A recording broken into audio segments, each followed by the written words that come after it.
En Radio Intereconomía, Pulso Geopolítico. Análisis sobre los nuevos desafíos mundiales. Presenta Rafa Jiménez.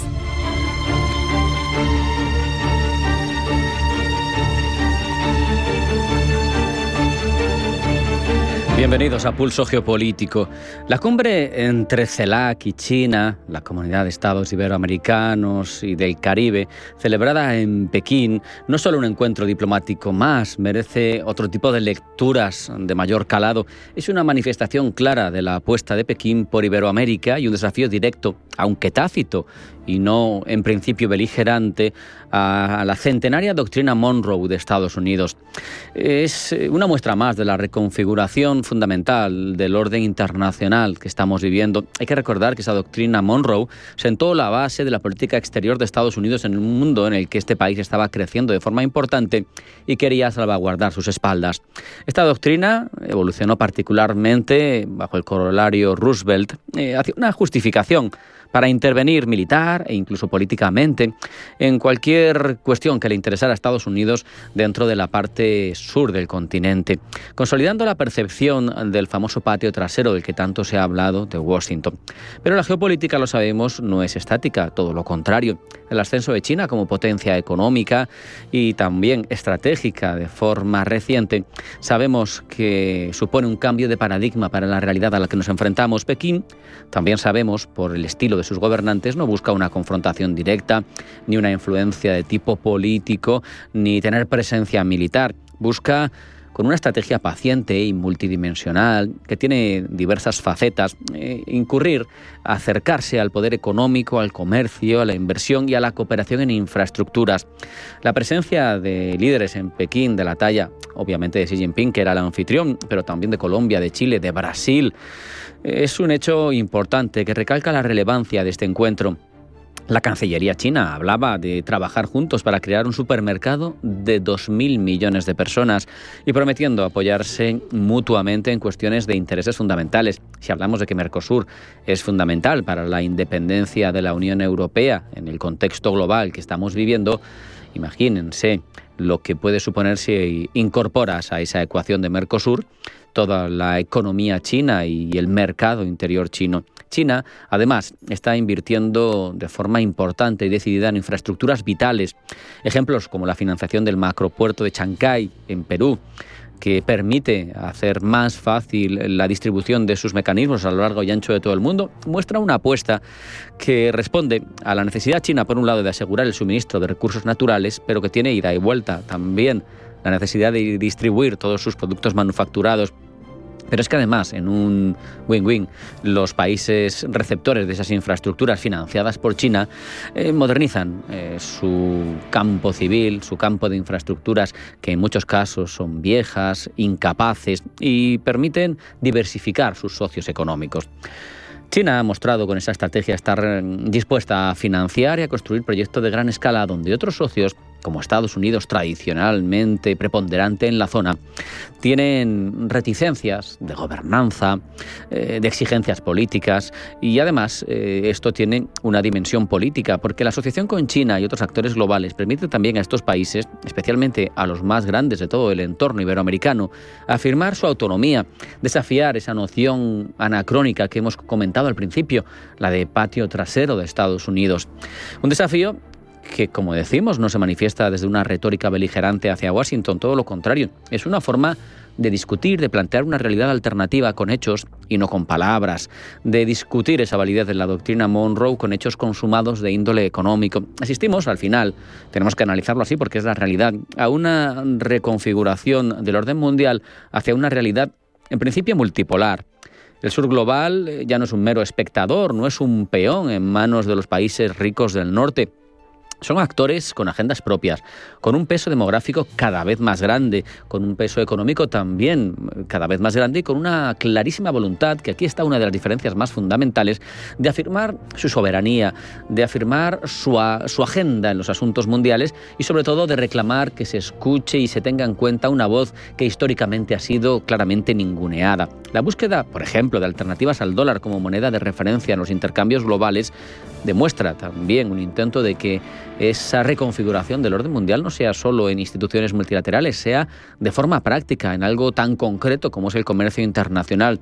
Países con miles de millones de habitantes, con economías emergentes de gran dinamismo, sienten que su voz y su peso en la toma de decisiones globales ahora mismo son insuficientes y hay que reclamar otra realidad.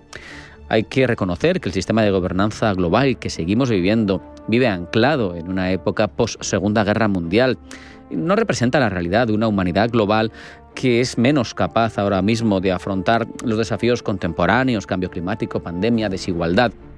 Y es que en un mundo multipolar en construcción, la capacidad de los países para ejercer su soberanía con múltiples socios y para rechazar la imposición de esferas de influencia parece fundamental, porque la fractura de ese viejo orden bipolar primero y la erosión de la unipolaridad que surgió tras la caída de la Unión Soviética, primero Guerra Fría, luego predominio de Estados Unidos tras la caída de la Unión Soviética, nos están dejando un espacio hacia la autoafirmación del resto del mundo, porque ¿cómo se puede entender un Consejo de Seguridad de Naciones Unidas donde 5 países tienen derecho de veto y 2 son 2 países tan pequeños en comparación como Francia y Reino Unido? Eso es el residuo de un orden decimonónico y colonialista y ninguno de estos países parece dispuesto a aceptarlo. El futuro de la geopolítica global pide que las naciones y los conceptos tradicionales se adapten a esta realidad, que sean no un reflejo del pasado, sino un reflejo de la situación que vivimos en el momento actual, que reflejen cómo la mayor parte del mundo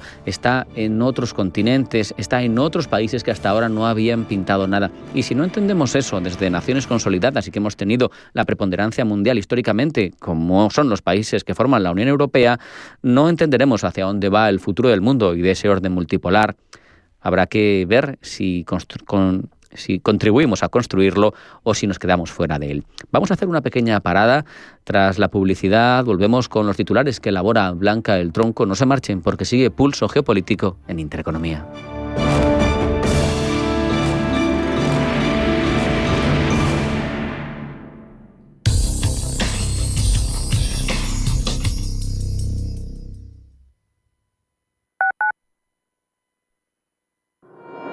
La comarca de Las Vegas y Alcarria madrileña, tierras de bodegas e historia. Descúbrelas a través de sus paisajes únicos, rutas y valles bañados por ríos, bodegas y patrimonio. Enclaves rurales, desconocidos de nuestra región, con museos únicos como Casa Cueva en Tielmes, el Museo de la Molinería en Morata de Tajuña o el Museo Etnográfico La Posada en Chinchón. Y si buscas entornos naturales, la comarca de Las Vegas y Alcarria te ofrece rutas como los Cortados en Titulcia, la senda ecológica del Tajo en Villamanrique de Tajo o visitas a las huertas de Fuentidueña de Tajo o Carabaña. Madden Rural, el Madrid que no te esperas. Somos aquello que siempre quisiste ser. Creamos aquello que siempre quisiste tener. Las reglas del juego han cambiado. Somos traders. Operamos. Black Bear Broker, el broker de los traders.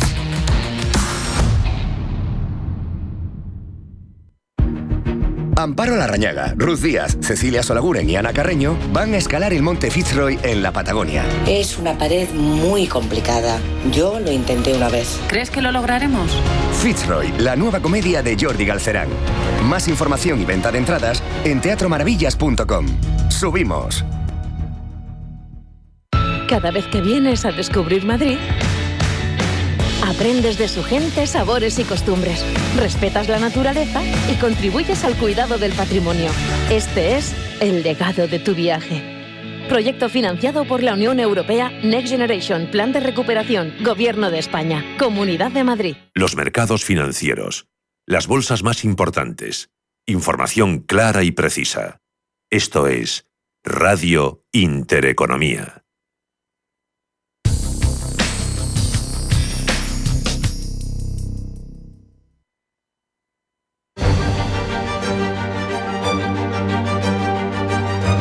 En Radio Intereconomía, Pulso Geopolítico.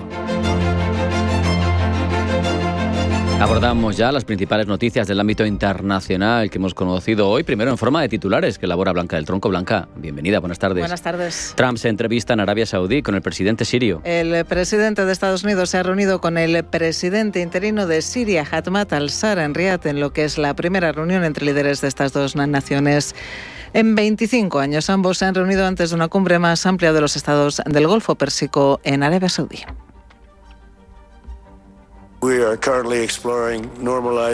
Estamos explorando la normalización de relaciones con el nuevo gobierno de Siria, como saben, comenzando con mi reunión con el presidente Ahmad al-Shara y la reunión del secretario Rubio con el ministro de Asuntos Exteriores sirio en Turquía, después de discutir la situación con el príncipe heredero Mohamed y el presidente Erdogan de Turquía. También estoy ordenando, dice Trump, el cese de las sanciones contra Siria para darles un nuevo comienzo. Vamos hasta el conflicto en Ucrania porque Moscú y Kiev preparan negociaciones de mañana en Estambul. No se sabe aún si el presidente ruso Vladimir Putin viajará a Turquía para reunirse con el presidente ucraniano Volodymyr Zelensky, quien ha mostrado su disposición a encontrarse cara a cara con su homólogo ruso. Continuamos con el foco en Turquía, reunión informal de la OTAN. El Consejo Atlántico celebra en Antalya, en Turquía, una reunión informal de ministros de Exteriores de la OTAN dirigida por el secretario general Mark Rutte, que coincide con las crecientes presiones internacionales a Rusia para que entable negociaciones de paz con Ucrania. Está previsto que el secretario de Estado de Estados Unidos, Marco Rubio, participe en la reunión. Bruselas, entre tanto, aprueba nuevas sanciones a Rusia que incluyen más barcos de su flota en la sombra. El paquete de sanciones ha sido aprobado por los embajadores de los Estados miembros ante la Unión Europea a falta de que dos capitales completen el trámite en sus parlamentos nacionales. El bloque comunitario sanciona también a 30 nuevas empresas implicadas en la invasión, especialmente en bienes de doble uso civil y militar, que se enfrentarán a nuevas restricciones comerciales. Hoy ha entrado en vigor la rebaja arancelaria acordada por Estados Unidos y China. Rebaja que ha entrado en vigor después de que ambas potencias alcanzaran un pacto temporal de 90 días durante las negociaciones que mantuvieron el pasado fin de semana en Ginebra. Uruguay despide al expresidente José Mujica. Los restos mortales del expresidente uruguayo muerto a la edad de 89 años serán velados en el Palacio Legislativo, donde se espera una multitudinaria presencia. Gran parte de los líderes latinoamericanos han reaccionado a su fallecimiento. Lula da Silva ha destacado su grandeza humana, mientras que Gabriel Boric asegura que Mujica deja la esperanza incombustible de que es posible hacer las cosas mejor. Nos vamos a Oriente Próximo. Benjamín Netanyahu mantiene la presión militar sobre Gaza. Allí al menos 50 personas han muerto en los bombardeos durante esta pasada noche. El primer ministro israelí amenaza con desplegar en los próximos días más tropas, mientras que la delegación israelí se encuentra en Doha con el fin de desbloquear las negociaciones para un alto el fuego. De vuelta a Europa, Friedrich Merz presenta las prioridades de su gobierno. Lo hace en el Bundestag, o Parlamento alemán, tras ser investido jefe de gobierno el pasado 6 de mayo. Entre sus prioridades y objetivos, la política exterior. Merz quiere que Alemania se reafirme y encarne por fin la tan esperada visión de un liderazgo alemán en la escena mundial. Y la justicia europea falla en contra de Ursula von der Leyen por el Pfizer-Gate. Fuerte varapalo para la presidenta de la Comisión Europea, Ursula von der Leyen. El Tribunal General de la Unión Europea ha sentenciado en su contra por haberse negado a proporcionar al periódico The New York Times los mensajes de texto intercambiados entre von der Leyen y el entonces CEO del laboratorio Pfizer, Albert Bourla, en 2021.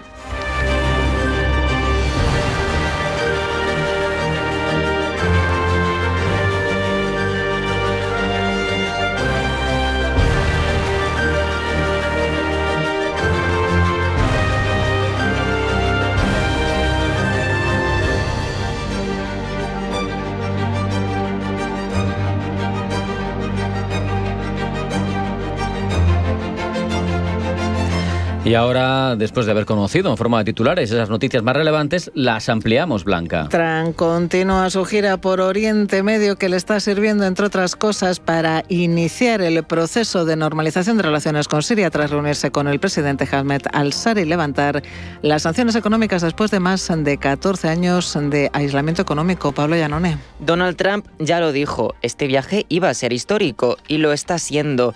Ha realizado la primera reunión entre un presidente estadounidense y sirio en 25 años. Ambos líderes se han encontrado en el marco de la cumbre de los estados del Golfo en Arabia Saudí. Estamos explorando la normalización de relaciones con el nuevo gobierno de Siria, como saben, comenzando con mi reunión con el presidente Ahmad al-Shara y la reunión del secretario Rubio con el ministro de Asuntos Exteriores sirio en Turquía, después de discutir la situación con el príncipe heredero Mohammed y el presidente Erdogan de Turquía. También estoy ordenando el cese de las sanciones contra Siria para darles un nuevo comienzo. Este acercamiento entre Washington y Damasco ha sido fruto de la insistencia de los líderes del Golfo. Han aprovechado también para llamar a la creación de un Estado palestino. Trump se ha limitado a decir que él también quiere la paz en la guerra de Gaza y que agradece el esfuerzo que han hecho los países del Golfo por el progreso vivido en la región.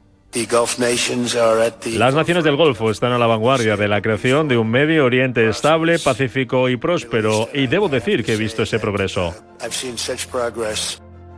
En este fortalecimiento de sus vínculos con los países árabes, Trump no se ha olvidado de su aliado Israel y ha pedido a Siria y a Arabia Saudí que se unan a los acuerdos de Abraham y reconozcan al país hebreo. Y todo esto en su segundo día en esta gira multifacética por Oriente Medio. Hoy ha finalizado su estancia en Arabia Saudí, donde ha firmado acuerdos por un valor de más de 600.000 millones de dólares, y ahora está en Doha, en Qatar, donde seguramente sigamos viendo sorprendentes pasos hacia la mejora bilateral y multilateral, tanto en aspectos políticos como económicos. Y los Estados miembros de la Unión Europea han acordado el 17º paquete de sanciones contra Rusia, según informan varios medios, citando fuentes diplomáticas. Rubén Gil. Las medidas supuestamente incluyen sanciones contra la llamada flota fantasma rusa, compuesta por buques que eluden el embargo petrolero, así como contra entidades vinculadas al ejército ruso y empresas acusadas de evadir esas sanciones. Ya anoche, en una entrevista a la televisión francesa, el presidente galo Emmanuel Macron amenazaba con más sanciones a Moscú si no acepta la tregua. Nuestra voluntad, en efecto, si se confirma el incumplimiento, es volver a imponer sanciones. Ya hemos adoptado varias decenas y estamos preparados para tomar más en los próximos días en estrecha coordinación con los Estados Unidos de América, decía Macron. El acuerdo de nuevas sanciones contra Rusia por parte de los 27 se produce un día antes de esa posible reunión entre Volodymyr Zelensky y Vladimir Putin en Turquía y de que el presidente ucraniano instara a los aliados de Ucrania a intensificar la presión contra el Kremlin si Putin decide no reunirse con él. Sanciones a Rusia, como decimos, a pocas horas de que comience mañana un encuentro bilateral entre Rusia y Ucrania en Estambul. Aún se desconoce si hasta Turquía se desplazará el presidente ruso Vladimir Putin para un encuentro cara a cara con su homólogo ucraniano Volodymyr Zelensky. Gemma González. El Kremlin no confirma aún si Putin viajará o no mañana a Estambul para verse cara a cara con el presidente ucraniano Volodymyr Zelensky. Desde el gobierno ruso confirman, eso sí, que una delegación rusa, cuyos integrantes no ha desvelado, viajará a Estambul para participar mañana en negociaciones con Ucrania con el fin de encontrar una solución al conflicto. Nuestra delegación estará allí y esperará a la parte ucraniana, se ha limitado a decir Peskov a la pregunta de un periodista, reiterando que los miembros de la delegación rusa serán revelados cuando Putin lo decida. En su habitual rueda de prensa diaria, el portavoz del Kremlin ha hecho referencia además a la intención del presidente francés Emmanuel Macron de despegar aviones franceses con armas nucleares en otros países europeos. Para Peskov, el aumento de armas nucleares en la Unión Europea no traerá seguridad y estabilidad al viejo continente. Es algo, dice, que no añadirá seguridad ni estabilidad a Europa. Por cierto, que el presidente ucraniano Volodymyr Zelensky ha reiterado su deseo de negociar un alto el fuego incondicional de 30 días directamente con Putin en sus conversaciones previstas mañana en Estambul. Haremos todo lo posible para que esta reunión tenga lugar. Si Putin realmente está dispuesto, no solo en los medios, sino en la vida real, a reunirse a nivel de líderes, haremos todo lo posible para acordar un alto el fuego, porque es con él con quien debo negociar el alto el fuego, porque solo él, dice Zelensky, toma esa decisión. Про припинення вогню. Бо саме з ним я повинен домовлятись про припинення вогню. Бо тільки він це вирішує.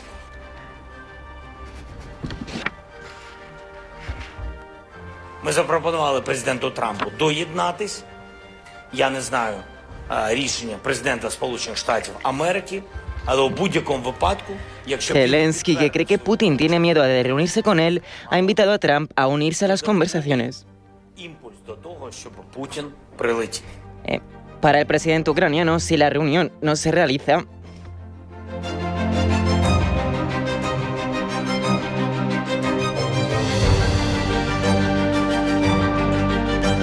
El presidente ucraniano cree que si la reunión no se realiza, espera duras sanciones de Estados Unidos y la Unión Europea contra Rusia. Ya les hemos contado que Bruselas ha acordado el 7º paquete de sanciones contra Moscú. Pues bien, también Donald Trump se ha abierto ahora a imponer sanciones a Moscú y a Irán, según ha dicho el propio Trump a periodistas a bordo del Air Force One. Tuve sanciones secundarias contra Irán, dice, los llevé a la bancarrota. No habría habido, dice Trump, un 7 de octubre, ni dinero para Hamas o Hezbollah o para cualquier otra persona.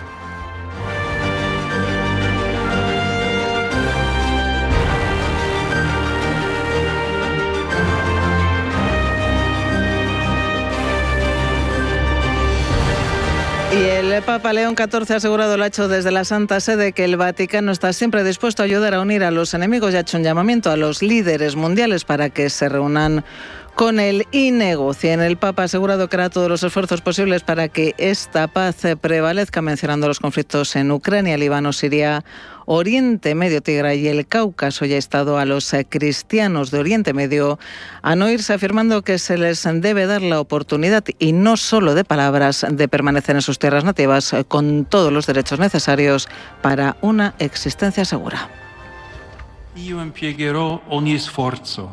Haré todo el esfuerzo posible. La Santa Sede está disponible para que los enemigos se encuentren y se miren a los ojos, para que se devuelva a los pueblos una esperanza y se les restituya la dignidad que merecen, la dignidad de la paz. Los pueblos quieren la paz y yo, con el corazón en la mano, digo a los responsables de los pueblos: encontrémonos, dialoguemos, negociemos. Y hoy el Tribunal General de la Unión Europea ha culpado a von der Leyen de ocultar sin motivos los mensajes.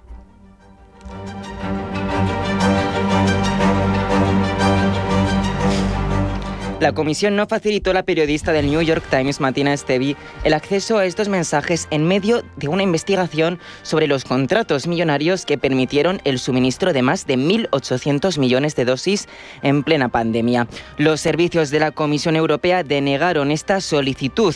En su momento dijeron simple y llanamente que los mensajes ya no estaban en su poder. Esta negativa tosca fue criticada por la defensora del pueblo de la Unión Europea, quien calificó la gestión del caso como una mala administración.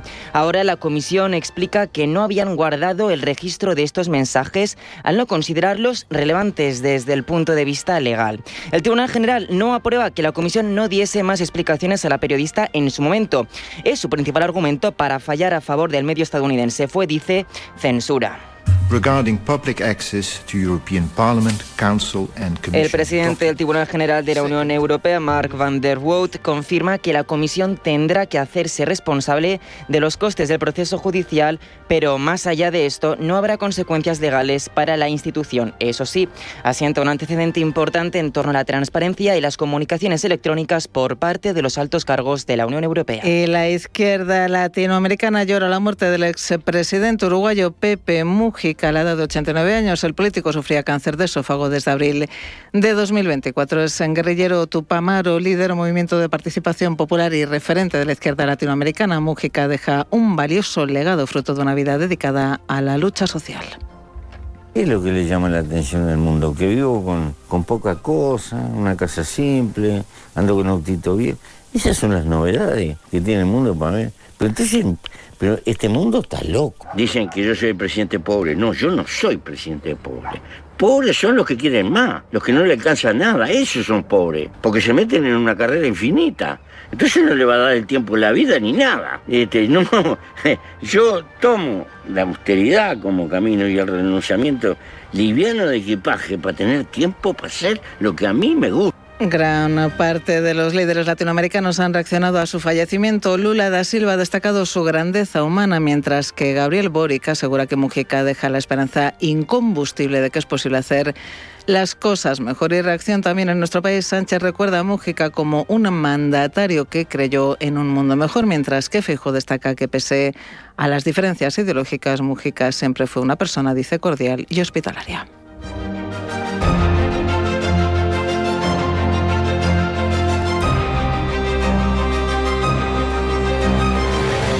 En Radio Intereconomía, Pulso geopolítico.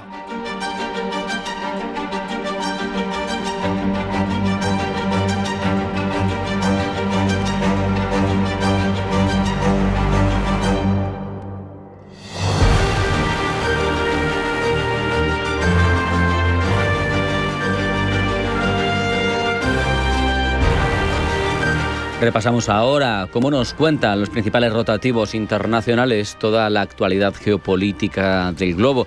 Es un empeño complejo y que cada día desarrolla para nosotros Pablo Iannone. Pablo, bienvenido, buenas tardes. Buenas tardes. En esa gira de Donald Trump por Oriente Medio, que ha sorprendido con unos cambios diplomáticos significativos al anunciar el levantamiento de las sanciones contra Siria y reunirse con su nuevo presidente, ¿cómo nos cuentan los rotativos la noticia? The New York Times informa que este encuentro marca un punto de inflexión en la política exterior de Estados Unidos. A todo esto, desde el Reino Unido, The Guardian recoge las declaraciones de Trump, quien ha dicho que el levantamiento de sanciones se debe a que Siria merece una, palabras textuales, oportunidad de grandeza. Entre tanto, la BBC reporta que el anuncio se ha hecho en el marco de un acuerdo armamentístico valorado en más de 140.000 millones de dólares con Arabia Saudí. De esta forma contrasta la paz y la guerra en un solo titular. Y entre tanto, Fox News cita a expertos que interpretan esta iniciativa como un intento de Trump de permitir que Siria se recree políticamente después de años de aislamiento. Por su parte, The Washington Post destaca que Trump no solo ha retirado las sanciones, sino que también ha ofrecido una apertura diplomática hacia Irán al ofrecerle una rama de olivo. Y en el otro lado del colectivo internacional, desde Rusia, Russia Today tiene una presentación de la realidad distinta. Se hace eco de que Irán advierte a Estados Unidos contra una acción militar y está preparado para cualquier escenario posible. Pese a estar manteniendo conversaciones con Estados Unidos, Irán se mantiene firme. La Guardia Revolucionaria asegura que mantienen sus principios contra el enemigo y las líneas de flexibilidad, dice, son claras. Los derechos y la dignidad de su nación deben ser protegidos. Precisamente, esos intereses están sumamente relacionados con las conversaciones en materia nuclear, que siguen avanzando, eso sí, en silencio y con baches. Desde el medio de los ayatolás, Press TV informan de que Irán no está dispuesta a llevar el enriquecimiento de uranio a la nada. Se trata, dice, de una necesidad nacional. Para mantener un nivel mínimo de enriquecimiento de uranio, Russia Today nos informa de que Teherán aboga por la creación de un consorcio nuclear en el que participen 3 países árabes y además, Pablo, inversores estadounidenses. En este plan, Irán enriquecería uranio hasta un grado inferior al necesario para construir armas nucleares y luego lo enviaría a otros países árabes para su uso civil. El nivel de enriquecimiento alcanzaría el 3,6%, similar al del acuerdo nuclear del 2015 entre Irán y las potencias mundiales. Sin embargo, a diferencia de este pacto, que tenía una fecha de expiración de 15 años, el plan de creación de la empresa conjunta sería permanente. Esto teniendo en cuenta, además, que Teherán considera que es absurdo que se plantee este freno a la energía nuclear en Irán, mientras que a Israel no se le dice nada. Precisamente este país aludido, Israel, desde allí se observan acercamientos de Trump a los países árabes que no tienen, ya saben, pensado poner un pie en Israel en esta gira, pero se sigue negociando sobre la normalización de las relaciones entre Estados árabes, Pablo, y también por su parte Israel. De hecho, Trump ha instado a Siria y Arabia Saudí a que reconozcan a Israel, noticia que protagoniza portadas en rotativos israelíes como The Times of Israel. Y en Asia los enfrentamientos, ya saben, algo apaciguados afortunadamente entre Pakistán y la India. Tras una semana de ataques y defensas, vemos cómo los países que han vendido armas a esas 2 potencias nucleares, unos han salido vencedores y otros perdedores a la hora de comprobar la eficacia de sus sistemas. En el caso de Pakistán, el máximo proveedor es China.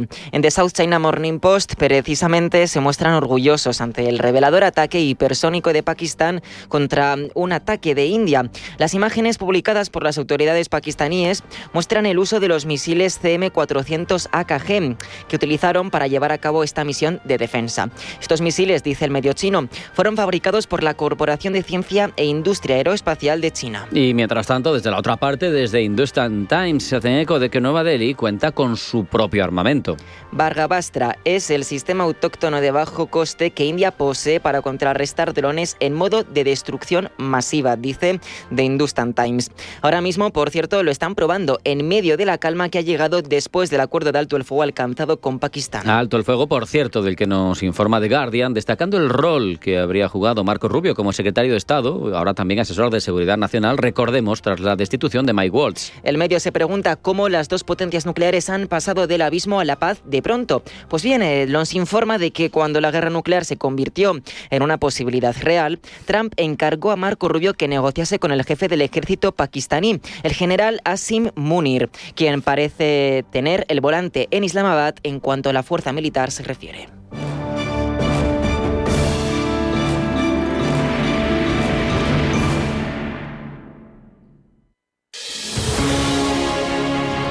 Desde Caja Rural queremos apoyar a quienes permanecen aquí y depositan su confianza en nosotros por cercanía, eficacia, profesionalidad y compromiso con nuestra tierra. Caja Rural de Zamora. Gente como tú. Soy Cristina, de Higo de Gredos, en El Raso. Iberaval ha sido un apoyo financiero clave para el avance de nuestro negocio y el proyecto cooperativo que lo impulsa en el sur de Ávila. Iberaval, financiación empresarial. Prepárate para la diversión en la Costa del Sol. Conoce las especies más salvajes de Selvo Aventura en Estepona. Diviértete aprendiendo en el delfinario de Selvo Marina en Benalmádena.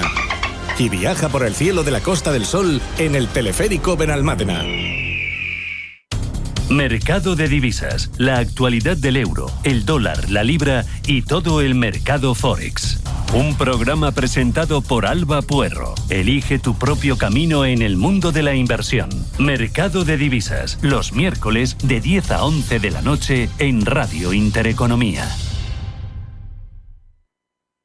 Toda la actualidad, información y análisis en tiempo real sobre banca, empresas, finanzas personales, bolsa, gestoras y fondos de inversión en intereconomía.com. Con la opinión de los mejores expertos del mundo económico, empresarial y bursátil. Toda la programación en directo y con la posibilidad de escuchar en cualquier instante los mejores momentos de la emisora española líder en información económica. Sigue bien informado en intereconomía.com.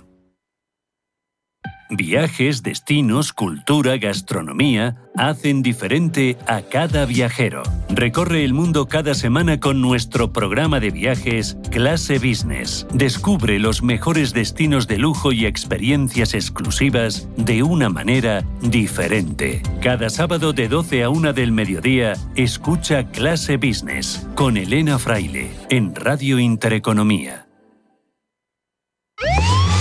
Los domingos, de 6 a 7 de la tarde, entra derrapando por las ondas de la radio el escuadrón más potente, cargado de la máxima actualidad social, explicada tal cual, como es, sin paños calientes, con rigor y afán de servicio público para todos, sin palos en las ruedas. Los domingos, de 6 a 7 de la tarde, en Radio Intereconomía. Explora la revolución digital en Cripto Capital. Cada viernes en Radio Intereconomía, los visionarios de las criptomonedas te traen lo último del ecosistema digital. Bitcoin, Ethereum y mucho más. Aprende de los gigantes del ecosistema digital y sumérgete en el mundo de las criptomonedas. Sintoniza y sé parte del cambio. Cada viernes a las 10:30 de la mañana en Capital Intereconomía. Cripto Capital, tu cita con el futuro. ¿Quieres saber más acerca del hidrógeno? H2 Intereconomía te cuenta las últimas novedades, avances tecnológicos y entrevistas de interés sobre este medio energético. Los martes, de 11:30 a 12 de la mañana, H2 Intereconomía, presentado por Rubén Gil, tu espacio semanal sobre el hidrógeno. Porque en Radio Intereconomía apostamos por el sector energético y la energía limpia.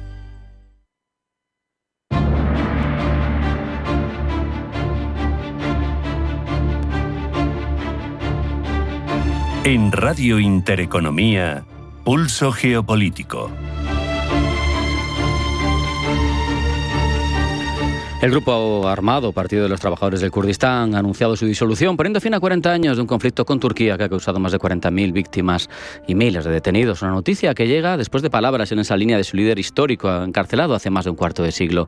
Pero es un enfrentamiento muy complejo, ya hemos pasado por esa situación en otros momentos, y merece un análisis que hacemos ya con Sara Núñez de Prado Clavel, profesora de Historia Contemporánea de la Universidad Rey Juan Carlos de Madrid, especializada en Turquía. Sara, bienvenida, buenas tardes.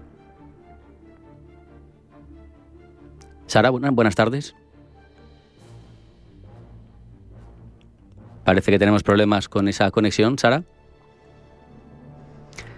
Estamos esperando para hablar con Sara Núñez de Prado. Desde Alemania nos atiende. Vamos a hablar con ella. Sara, bienvenida, buenas tardes. Hola, buenas tardes. ¿Me escucháis ahora? Sí, ahora sí, muchas gracias. Es que genial. Es complicado. ¿A qué crees, Sara, que se refería Abdallah Öcalan al ordenar la disolución del PKK, alegando que han perdido su razón de existir en esta modernidad globalizada que vivimos? Bueno, evidentemente el contexto en el que nace el PKK en el año 79 y luego cuando empieza la lucha armada a principios de los 80 no tiene nada que ver con el contexto actual.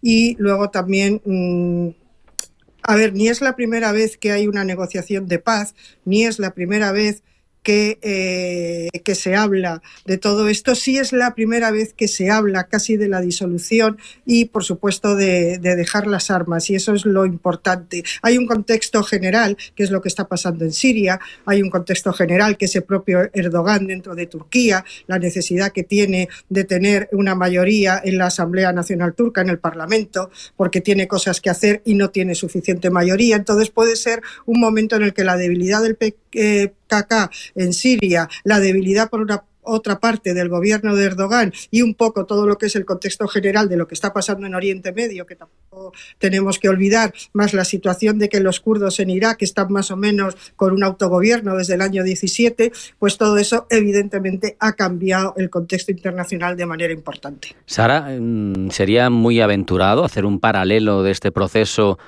con, por ejemplo, el del IRA en Irlanda del Norte o el de ETA en España? A ver, son contextos totalmente diferentes.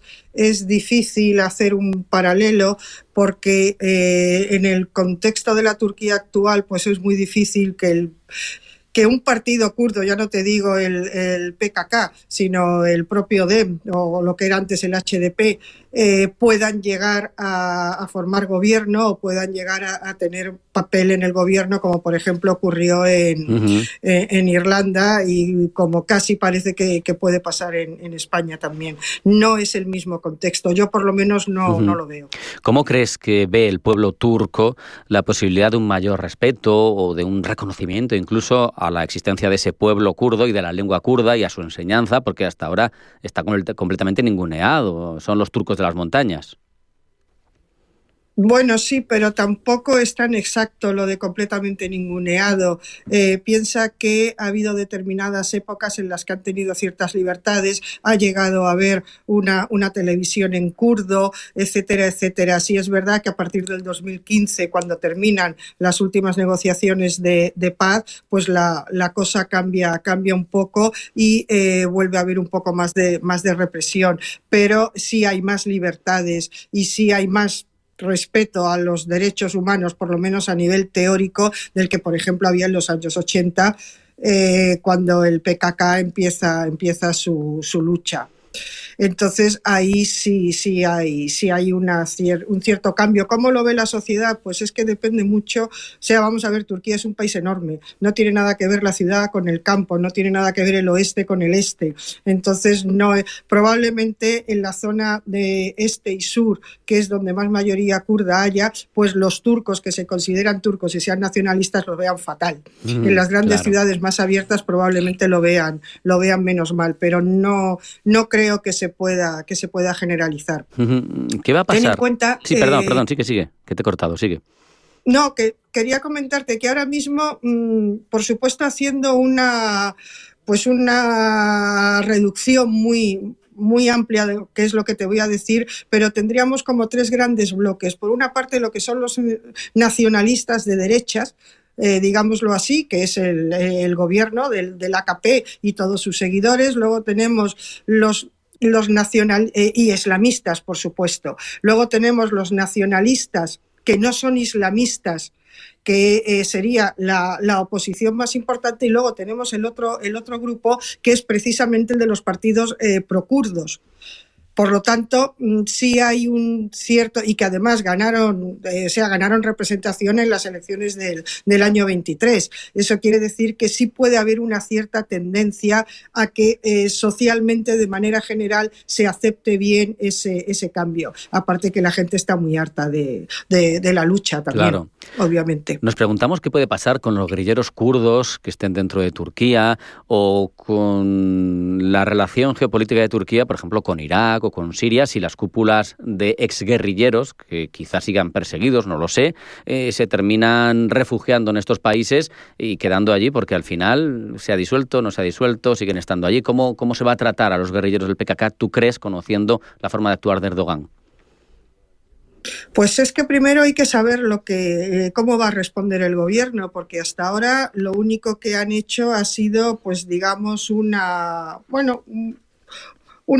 declaración ambigua, casi yo no diría que ni declaración, en la que, bueno, no lo ven mal, están abiertos, pero no hay nada claro. Realmente, si estamos ante un elemento o un hecho histórico, tendrá que decirlo precisamente la reacción del gobierno de Erdogan. Ahora bien, si la hipótesis de que precisamente ahora Erdogan, de cara a conseguir pues incluso un cambio constitucional, o el hecho de que pudiera volver a presentarte a las siguientes elecciones, que necesita ese previo cambio constitucional, necesita el apoyo de los partidos prokurdos, pues puede ser un momento en el que lo que se negocie pues es precisamente una cierta amnistía o algo que pueda ser beneficioso para todas las partes. Me llama la atención que Erdogan ya anunció hace un poquito de tiempo que esto iba a suceder, o que estábamos en la línea, por un lado, y por otro que ahora, cuando se ha producido el anuncio por parte del PKK,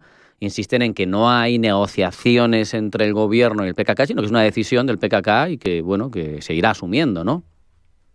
A ver, la teoría, y lo que en principio todos hemos sabido o todos hemos creído, es que las negociaciones empezaron en octubre, noviembre del año 24, y que a partir de ahí sí ha habido conversaciones, sí ha habido visitas tanto a la cárcel en la que está Öcalan, como también al que era líder y fue candidato a la presidencia del país, del partido prokurdo, del HDP.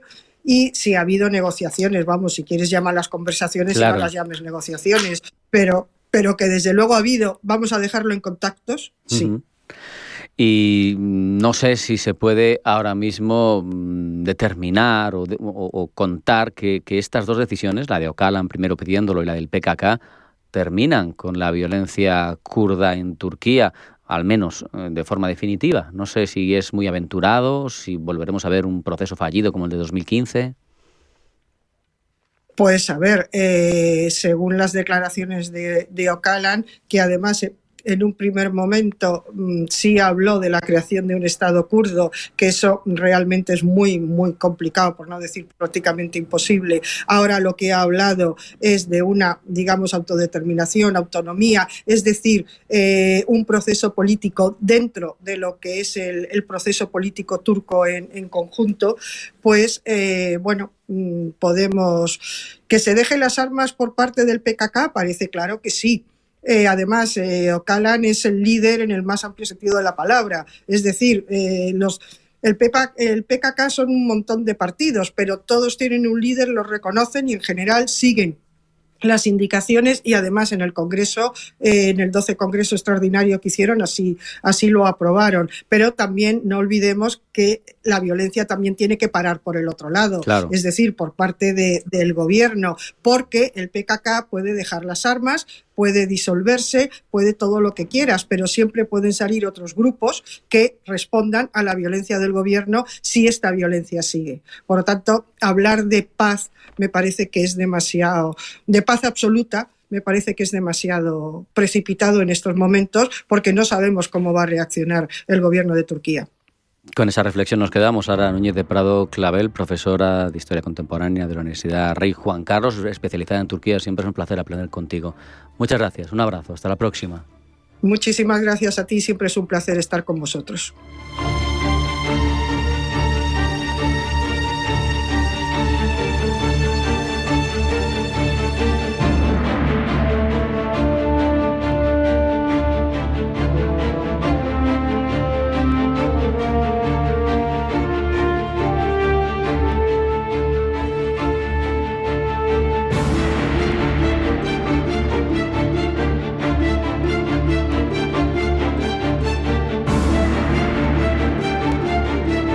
Rusia, Ucrania y también Turquía en este caso como escenario son protagonistas por esa reunión a mantener con tantos dimes y diretes, con tanta reflexión en torno a si es el momento para afrontar de verdad y con ganas un proceso negociador entre los partícipes en ese conflicto en suelo europeo. Se está hablando mucho en las últimas horas sobre ello. En muchos casos hay expectativas incumplidas y de eso tratamos ya los próximos minutos con Anxo Varela Hernández, director y analista de Geosede, analista del Centro de Estudios de Seguridad de la Universidad Santiago de Compostela. Anxo, bienvenido. Gracias por estar con nosotros. Buenas tardes. El placer es mío. Un placer estar hoy aquí de nuevo con vosotros. Anxo, después de muchos vaivenes, parece que el asesor del Kremlin para asuntos internacionales, Yuri Ushakov, anunciaba hoy mismo que la delegación que va a acudir, que sí va a acudir, va a abordar cuestiones políticas y técnicas en el encuentro de Estambul. Pero claro, eso no pone en el foco y en la alineación para el partido a Vladimir Putin. En efecto, es decir, aquí ha ocurrido una cosa muy curiosa, ¿no? Y es que Putin ha sido quien ha lanzado este órdago inicial, órdago que ahora no sabemos cómo va a responder, ¿no? Por la inteligencia, en este caso de Zelensky, que se ha manifestado como este garante de la paz, el que busca la paz, y ahora deja la palabra o la capacidad de acción en Putin. Sabremos si Putin va a ir. Yo no me puedo aventurar a decir qué es lo que va a ocurrir, ¿no? Porque entonces no sería analista geoestratégico, sino que sería, o geopolítico, sino que sería otra cosa, pues pitoniso. Entonces, ¿irá Putin? No lo sé. Desde luego yo creo que sí que es recomendable que vaya, aunque la cuestión es compleja. Vamos a analizarla de forma muy breve. ¿Qué justificaría que Putin vaya a la reunión? Putin está agotado, las capacidades rusas están agotadas, Ucrania en estos instantes no tiene un apoyo estadounidense como tenía con anterioridad y, sin embargo, sigue estando presente en la batalla y sigue dando la batalla, ¿no? Por lo tanto, ¿a qué tiene que esperar Putin? ¿Qué es lo que ocurre? Que no debemos olvidarnos de que Putin necesita justificarse a efectos internos, no obviamente para su electorado, pero sí a efectos internos del país y de sus colaboradores más cercanos, ¿no? No debemos olvidarnos cuando el grupo Wagner, hace cuestión de unos meses, pues envió tropas hacia Moscú, ¿no? Entonces, claro, Putin debe posicionarse y puede perder fuelle su posición si en las primeras negociaciones en donde Zelensky acude, él acude también, ¿no? ¿Cuál es la imagen? Vamos a ver una imagen, vamos a ver un apretón de manos, los vamos a ver negociando. En fin, la cuestión es compleja. En todo caso, no debemos olvidar una cuestión esencial y es que Rusia está agotada. Es decir, lleva meses pidiendo la ayuda de países como Norcorea. Es decir, es una cuestión inaudita, ¿no? Entonces, si no hay paz, ¿cuál es el coste de oportunidad? ¿Hacia dónde vamos? ¿Hacia una guerra que se va a seguir alargando hasta que uno cometa un error, hasta que Rusia invada un territorio que no se espera? Es decir, la cuestión es compleja, desde luego hay esperanza para la paz, habrá que ver si Putin accede o no a presentarse, ¿no? Y también, ojo al dato, si va a ir Donald Trump. Claro, porque, de él te quería preguntar también, porque lo último que ha dicho es que le quita valor al encuentro si Putin no está.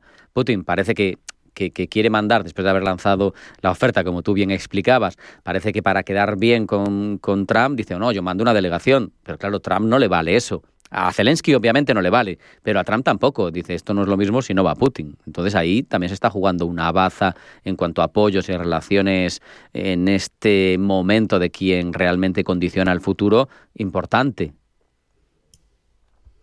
Vamos a ver, aquí la cuestión es compleja. ¿Y por qué es compleja? Porque estamos en un escenario nunca visto por distintos motivos. Y el primero de ellos, y esencial, que la gente nos está preocupando de analizar, es incluso la personalidad del propio Donald Trump. Donald Trump actúa como un magnate, como una persona que únicamente es fiel a su dinero y fiel a la noción que tiene de sí mismo, ¿no? Entonces, Trump, ¿por qué apoyó a Rusia o por qué apoyó a Putin de manera clara hace unas semanas desde que llegó a la presidencia de Estados Unidos? Porque él tenía claro que esa era la solución, porque él creía en sí mismo mismo y porque él creía que iba a tener la capacidad para forzar una solución. Llegado a este punto, desde no sé si fue el 25 de enero, o el 20 de enero, cuando Trump tomó posesión, han pasado 4 meses y seguimos en un punto en el que no tenemos muy claro hacia dónde vamos a ir, ¿no? Por lo tanto, Trump en estos instantes, pues está claro que tiene su ego herido. ¿Cómo va a ir Trump a una reunión en Turquía a donde no se presenta la otra contraparte, ¿no? Claro. Por lo tanto, la cuestión es compleja. Yo tengo claro que Zelensky va a ir. De hecho, Zelensky va a estar en Turquía porque sabemos que se va a reunir con Erdogan primeramente en la capital. ¿Irá Trump? Yo creo que si Trump tiene la seguridad de que va a ir Putin, irá. Y es sencillo. ¿Por qué irá? Porque él necesita posicionarse y él necesita, dentro del ego y dentro de sus capacidades, posicionarse como quien ha conseguido, desde que él está en el mandato, traer la paz a Europa y al mundo, ¿no? Es evidente. Entonces yo creo, para resumir, que la cuestión dependerá fundamentalmente de la presencia o no de Putin. Que sea una reunión al más alto nivel es lógico, ¿no? También desde cualquier tipo de lógica. No, te decía que es evidente que aquí quien pinta, más allá de los concernidos de Ucrania y Rusia, es Estados Unidos por el liderazgo, por la potencia militar, por la potencia económica. Me pregunto por el papel que pueden jugar otros interlocutores. Hoy veíamos, por ejemplo, ya sé que es de otro tipo la mediación, pero el Papa León XIV se hablaba dispuesto a ayudar a unir a enemigos para que contaran con él en mediaciones. Este tipo de interlocuciones, de mediaciones, son interesantes. En otras ocasiones han conseguido acercamientos. Parece que aquí está demasiado enquistada la cosa, ¿no?, para que pudiera tener algún efecto. El problema siempre son los intereses. Aquí mismo, ahora mismo hay intereses contrapuestos. Entonces, ¿hay interés en que termine la guerra? Desde luego Putin tiene interés en que termine la guerra porque no tiene la capacidad militar que él pensaba. Ucrania necesita que termine la guerra porque es un país verdaderamente devastado. Y Estados Unidos, ojo al dato, también necesita que termine la guerra. Los oyentes no deben olvidarse, y esto es una cuestión muy interesante que puede jugar un papel relevante a estos efectos, de que Estados Unidos llegó a una serie de acuerdos con Ucrania hace cuestión de unas semanas para explotar las tierras raras, ¿no?, que hay en este país. O la reconstrucción, entonces, ¿verdad? Estados Unidos... La propia reconstrucción del país, la propia reconstrucción que va a ser necesaria si se dedica a empresas estadounidenses, es un filón. Efectivamente, es decir, aquí juegan en parte dos papeles. Juegan, digamos, o entran en juego dos cuestiones importantes. Y una de ellas es que cómo Estados Unidos va a poder explotar esas tierras raras si estamos en un país en guerra. Eso no es viable, ¿no? Y después la reconstrucción, que también jugará un papel relevante. Por lo tanto, Estados Unidos ahora mismo tiene interés en la paz, ya no solo por esa posición, digamos, de posicionarse en el mundo, donde es necesario que esté posicionada, porque ya sabemos que cada vez las fuerzas oscilan más, sino también por meros intereses económicos, ¿no? Intereses económicos que, por cierto, también tiene la Unión Europea. La Unión Europea ya había abordado con Ucrania hace años también acuerdos en cuanto a estas tierras raras que sabemos que son fundamentales para todo lo que tiene que ver con armamento, por ejemplo, ¿no?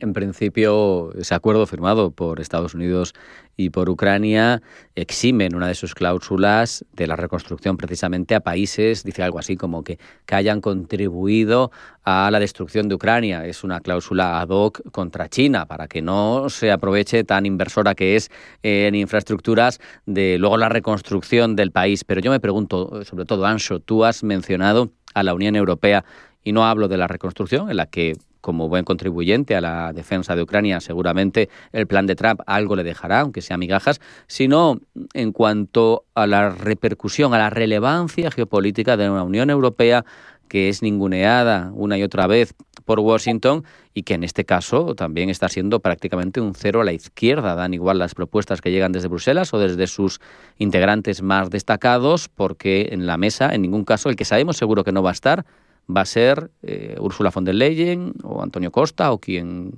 corresponda por la Unión Europea, o Katia Kallas. Es una cuestión interesante. Me gustaría hablar de la Unión Europea y también de la posición de España, ¿vale? No debemos olvidar, nosotros como españoles, de buscar que nuestro gobierno, que nuestro país esté posicionado en este tipo de cuestiones, ¿no? Vamos a ver, la posición de la Unión Europea en estas circunstancias es nimia.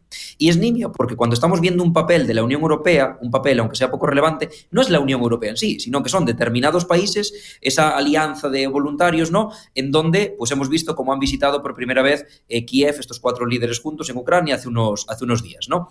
Vale, eso es relevante. En fin, ¿por qué está ahí Reino Unido? ¿Por qué está Francia? ¿Por qué está Alemania? Francia y Reino Unido, desde luego, porque son las potencias, ¿no? ¿Y por qué está Alemania? ¿Por qué está Polonia? Porque su ciudadanía y porque ellos mismos entienden a Rusia como un verdadero problema. Se lo digamos a Polonia, que está en la frontera, ¿no? A Alemania, que ha sufrido las consecuencias directas y que además es una ciudadanía muy preocupada por este tipo de cuestiones, ¿no? Entonces, papel de la Unión Europea, en este caso es nimio.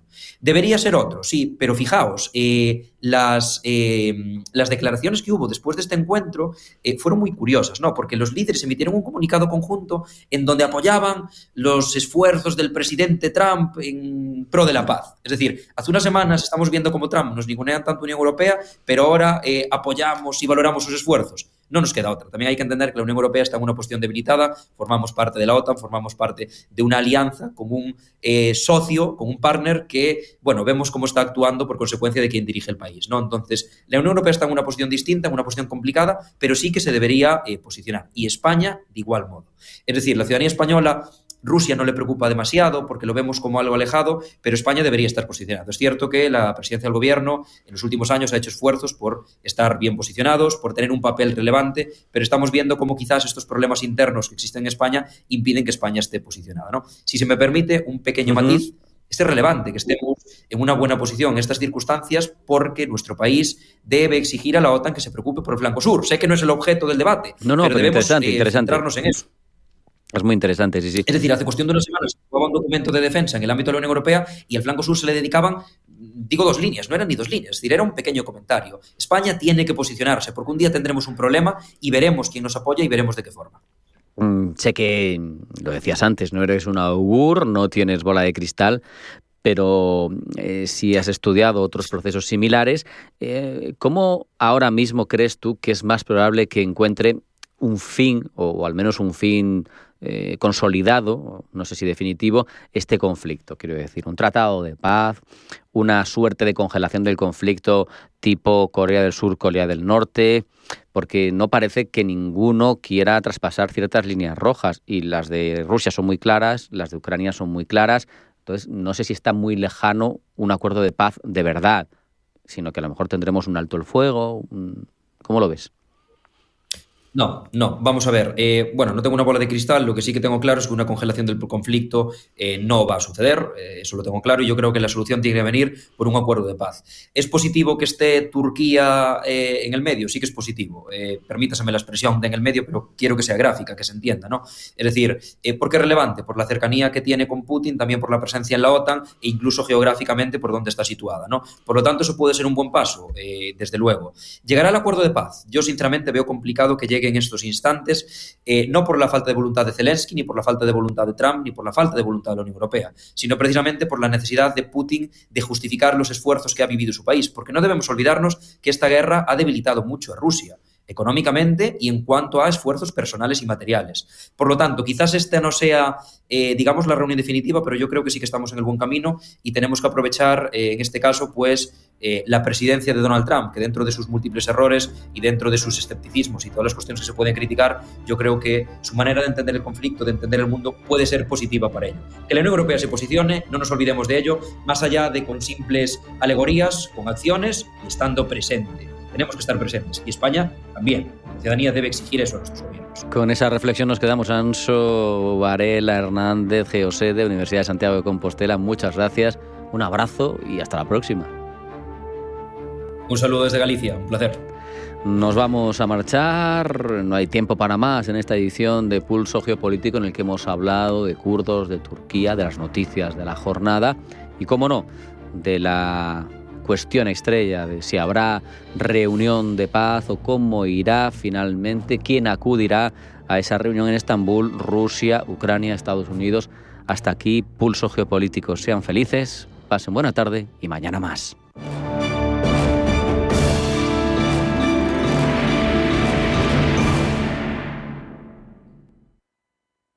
En Finaccess Value queremos ayudarte a conseguir tus objetivos financieros. Finaccess Value, gestión de patrimonios centrados en la prudencia y la gestión del riesgo. Un enfoque global y más de 20 años del grupo Finaccess nos avalan. Más información en finaccessvalue.es y en el 91 737 4114. Finaccess Value, agencia de valores, figura inscrita en CNMV con el número 301. ¿Quieres perder peso sin sufrimiento ni dietas imposibles? Un método natural, efectivo y fácil de seguir. con asesoramiento personalizado de la mano de un especialista. Resultados reales, sin pasar hambre y con energía. Este es tu momento. Llama ahora al 91 31 31 409 y empieza tu transformación con Sol Naturaleza. ¿Tienes un proyecto o sueño emprendedor? No te pierdas Emprende en Intereconomía con Juanma Romero. Cada semana descubrirás historias de éxito, consejos prácticos y claves para liderar tu negocio con carisma y empatía. Aprende, crece y conéctate con emprendedores como tú. Emprende en Intereconomía con Juanma Romero, el programa para transformar tu futuro. Te esperamos todos los jueves a las 10 de la noche en Radio Intereconomía. Las noches de lunes a jueves en Radio Intereconomía te convocamos a Disidencia Deportiva, un programa diferente, independiente, apasionante, disidente y deportivo. Disidencia Deportiva, de lunes a jueves a las 11 de la noche, tu tertulia de deportes en Radio Intereconomía. Sintonizan Radio Intereconomía.